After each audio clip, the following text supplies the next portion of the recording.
क्या कहें भला उस मुलाकात की दास्तान जहां बस जज्बातों ने खामोशी से बात की। आजम खान से मुलाकात के बाद आज एक्स पर अखिलेश यादव द्वारा लिखी गई इस शायरी ने सियासत में कई सवाल खड़े कर दिए। अखिलेश यादव की शायरी के क्या मायने हैं, यूपी की राजनीति में इससे क्या असर पड़ने वाला है, चलिए जानते हैं। आप देख रहे हैं द हिंदी टॉप और मैं हूं आपके साथ सामिया खान। लंबे समय बाद समाजवादी पार्टी के दो बड़े चेहरे अखिलेश यादव और आजम खान एक ही साथ मुस्कुराते हुए दिखे। आज अखिलेश यादव ने रामपुर जाकर आजम खान से उनके घर मुलाकात की। ये मुलाकात सिर्फ एक औपचारिकता नहीं थी, बल्कि सपा के भीतर चल रही चुप्पी, नाराजगी और पुराने रिश्तों को फिर से जोड़ने की एक बड़ी राजनीतिक पहल थी। रामपुर में हुए इस मुलाकात को सपा खेमे में बहुत अहम माना जा रहा है। दरअसल आजम खान कभी मुलायम सिंह यादव के दौर में सपा की पहचान हुआ करते थे। पार्टी के बौद्धिक चेहरा, जमीन से जुड़े नेता और मुस्लिम समाज की सबसे मजबूत आवाज। लेकिन पिछले कुछ सालों में उनकी छवि पर कई मुकदमों का साया छा गया। जमीन कब्जे से लेकर बकरी चोरी और बिजली चोरी जैसे मामलों में वो जेल भी गए। इस दौरान सपा नेतृत्व की चुप्पी ने आजम खान और उनके समर्थकों को आहत किया। अखिलेश यादव ने खुद कहा कि मैं जेल में आजम साहब से मिलने नहीं जा पाया था, लेकिन अब आया हूँ। आजम खान हमारी पार्टी की धड़कन है, पुराने लोगों की बात ही अलग होती है। अखिलेश यादव ने और क्या कुछ कहा है इस मुलाकात के बाद, आप सुनिए। और आदरणीय आजम खान साहब कुछ नहीं आ रहा, बहुत पुराने नेता हैं। पुराने नेताओं की बात ही कुछ और है, पुराने लोगों की बात ही कुछ और है। ये हमारी पार्टी के दरख्त हैं, इतनी गहरी जड़ें और उतना ही गहरा उनका साया भी हम लोगों के साथ हमेशा रहा है।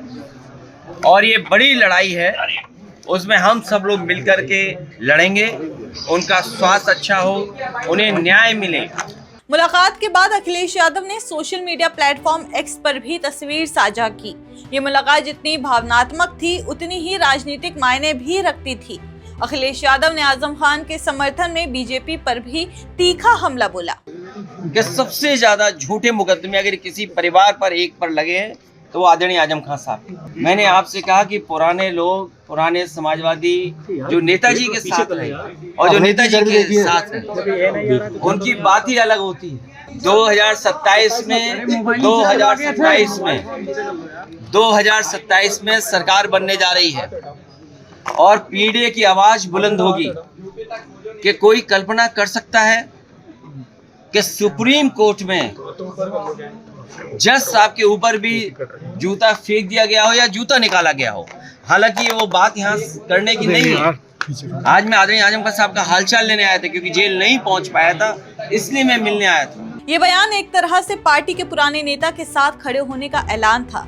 सियासी विश्लेषक मानते हैं कि अखिलेश यादव की ये मुलाकात पार्टी की अंदरूनी सियासत को नया संतुलन देने की कोशिश है। पिछले कुछ समय में सपा के कई पुराने नेता ये शिकायत कर रहे थे कि पार्टी अब नए चेहरे के भरोसे चल रही है और पुराने सिपाहियों को दरकिनार किया जा रहा है। ऐसे में अखिलेश का रामपुर जाना न सिर्फ आजम खान को सम्मान देना था, बल्कि पूरी पार्टी को ये संदेश देना था कि सपा की जड़ें आज भी अपने पुरखों में ही हैं। रामपुर में आजम खान की सियासी पकड़ हमेशा से मजबूत रही है। मुलायम सिंह यादव के समय से वो सपा के मुस्लिम चेहरा माने जाते थे, लेकिन जब से उनके ऊपर मुकदमे दर्ज हुए और वो जेल गए, तब से पार्टी की ओर से कोई बड़ा नेता उनसे मिलने नहीं गया।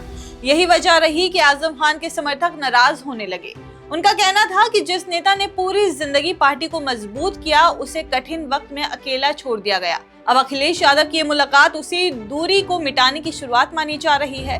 कई सपा नेताओं का कहना है कि ये तस्वीर आने वाले विधानसभा चुनाव से पहले सपा में एकता की नई कहानी लिख सकती है। राजनीतिक जानकारों के मुताबिक ये कदम सिर्फ भावनात्मक नहीं, बल्कि रणनीतिक भी है। अखिलेश यादव जानते हैं कि अगर सपा को उत्तर प्रदेश में बीजेपी के खिलाफ मजबूत विकल्प बनाना है, तो आजम खान जैसे पुराने नेताओं का साथ जरूरी है, क्योंकि रामपुर, संभल, मुरादाबाद और बरेली जैसे इलाकों में उनका गहरा असर है। इस मुलाकात के वक्त एक और दिलचस्प पहलू सामने आया है। बताया जा रहा है कि आजम खान से मिलने के लिए अखिलेश यादव अकेले रामपुर पहुंचे, क्योंकि आजम खान ने पहले ही स्पष्ट कर दिया था कि वो सिर्फ अखिलेश यादव से ही मुलाकात करेंगे। इसी वजह से अखिलेश ने मुहिबुल्लाह को भी मुलाकात में शामिल नहीं किया। अखिलेश यादव के पहुंचने से पहले प्रशासन और सपा नेताओं के बीच सुरक्षा व्यवस्था को लेकर भी खींचतान हुई। प्रशासन चाहता था कि अखिलेश यादव मुरादाबाद रूट से जाएं, लेकिन उन्होंने बरेली रूट पर जाने का फैसला किया। आखिरकार बरेली एयरपोर्ट से वो हेलीकॉप्टर के जरिए जौहर यूनिवर्सिटी पहुंचे, वही यूनिवर्सिटी जिसे आजम खान ने अपने राजनीतिक करियर की सबसे बड़ी उपलब्धि बताया था।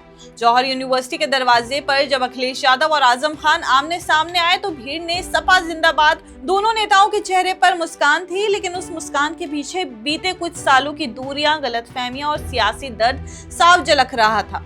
अब सवाल यह है कि क्या ये मुलाकात वाकई समाजवादी पार्टी की पुरानी एकता को वापस ला पाएगी? क्या आजम खान फिर से सपा की सियासत के केंद्र में लौटेंगे, या ये सिर्फ आने वाले चुनावों से पहले की एक प्रतीकात्मक पहल है? फिलहाल इतना तय है कि इस मुलाकात ने सपा खेमे में नई हलचल मचा दी है। आजम खान के समर्थक इस बात से खुश हैं कि अखिलेश यादव ने आखिरकार अपने पुराने साथी की सुध ली, और अखिलेश के लिए ये मुलाकात शायद वो मोड़ है जहां से वो अपनी पार्टी को फिर से पुराने जोश और एकजुटता के साथ खड़ा करना चाहते हैं। आपकी इस खबर पे जो भी राय है हमें कमेंट्स करके जरूर बताइए, और ऐसे ही और जानकारी के लिए आप हमारे चैनल द हिंदी टॉप को सब्सक्राइब कर लें। इसके अलावा आप हमें एक्स, फेसबुक और इंस्टाग्राम पर भी फॉलो कर सकते हैं।